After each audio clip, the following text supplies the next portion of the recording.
Hello, আসসালামু আলাইকুম guys, সবাই কেমন আছেন? আলহামদুলিল্লাহ, আমি ভালো আছি। আজকে গরুর মাংস রান্না করব। তো আজকে শুক্রবার, তো এই জন্য আমার মেয়ে বলতেছে আমি গরুর মাংস পোলাও রান্না করে দেওয়ার জন্য। তো দিয়ে দিলাম পেঁয়াজ, মশলা কই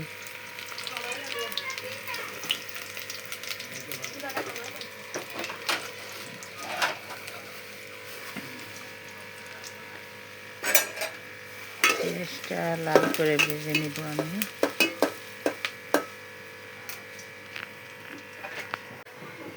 দিয়ে দিলাম মশলা, তেজপাতা, রসুন, তেজপাতা মশলা দিয়ে দিলাম। তারপরে দিয়ে দিব আমি আদা বাটা এবং রসুন বাটা পরিমাণ মতো। সরষের তেল দিয়ে রান্না করি, তো এই জন্য একটু ইয়াটা বেশি ওঠে।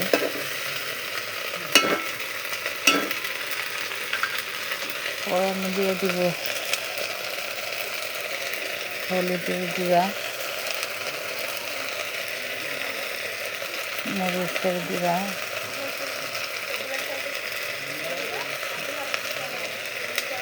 স্বাদ মতো লবণ দিয়ে একটু ভালো করে কষাইয়া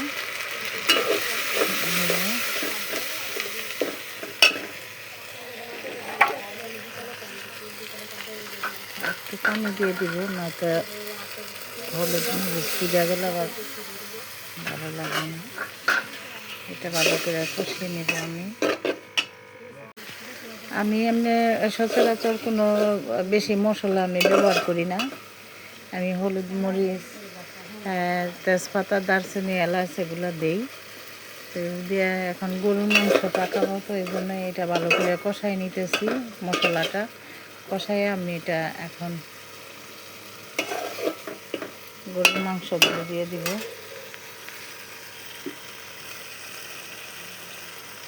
আমি এখন মাংসগুলো দিয়ে দিলাম,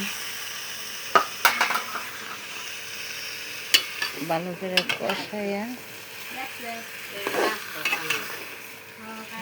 কষাইয়া পরে আমি দিয়ে দিব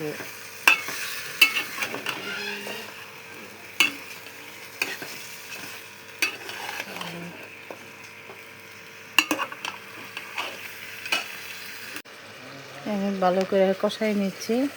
মাংসটা ভালো করে কষাইলে তাইলে খাইতে গরুর মাংস অনেক টেস্ট। আমি এখন ঢাকনা দিয়ে ঘুরে দিচ্ছি।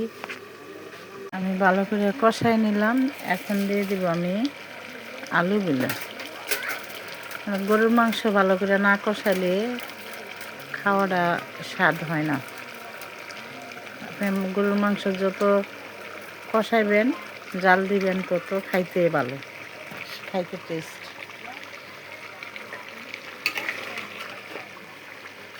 তো মাঝে মাঝে রান্না করি, সব সময় পারি না, অফিসের কাজের ব্যস্ততায়। আর এখন কতদিন ধরে অনেক অসুস্থ, চোখে আমার রক্তক্ষরণ হয়েছে, যে কারণে আগুনে এবং রোদ্রে কম যাই। অফিসের থেকে ছুটি নিচ্ছি, আজকে 1 সপ্তাহ হয়। তো আমি ঢাকনা দিয়ে ডেকে দিব, আবার একটু জাল দিব। কষানো হয়ে গেছে, আমি এখন জল দিয়ে দিব।